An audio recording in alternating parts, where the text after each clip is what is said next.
મલતાન તળાવનું કામ ગોકળ ગતિએ ચાલતા નગરપાલિકાએ કાર્યવાહી કરી છે। નગરપાલિકાએ લોકોના રોષને જોતા કોન્ટ્રાક્ટરને 30 લાખનો દંડ ફટકાર્યો। સમય મર્યાદા પૂર્ણ થઈ જતા કામગીરી અધૂરી હોવાથી એક્શન લેવાયા તો શહેરના પુનિત બાગની સ્થિતિ પણ કફોડી જોવા મળી। તંત્રની ઉદાસીનતાથી શહેરનો એકમાત્ર બગીચો ખંડેરમાં ફેરવાઈ ગયો। બાળકોને રમવાના સાધનો અને ફુવારા જેવી વસ્તુઓ ભંગારમાં ફેરવાયેલી જોવા મળી। તળાવની અધૂરી કામગીરી અને પુનિત બાગની દુર્દશાથી લોકોમાં ભારોભાર રોષ જોવા મળી રહ્યો છે।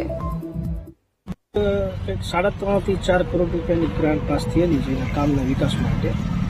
એની સમય મર્યાદામાં 1 વર્ષમાં કામ પૂર્ણ કરવાનું હતું। 2 વર્ષ જેવો સમય થવા આવ્યો છે, હજી કામ એ કોઈ પણ કામમાં પ્રોગ્રેસ નથી અને એમના અત્યારે આ હાલતમાં છે।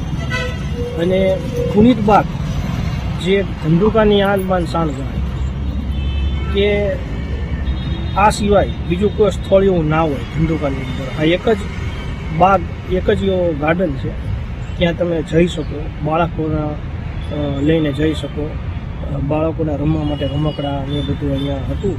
પહેલે બહુ સારી પરિસ્થિતિમાં હતો પણ વર્ષોથી જર્જરિત હાલતમાં છે અને ઘણા વર્ષોથી પાલિકામાં ભારતીય જનતા પાર્ટીની બોડી ઘણા સમયથી છે પણ મેં ઘણીવાર મૌખિક રજૂઆત બી કરેલી છે પણ આ બાબતે કોઈ કામ થયું નથી।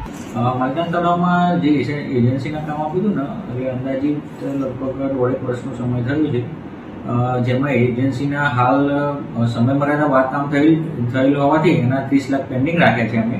જો સમય મર્યાદા વધારવાનું નહીં આવે તો એ એમને પેનલ્ટી એની વસૂલ કરવામાં આવશે એમની પાસે।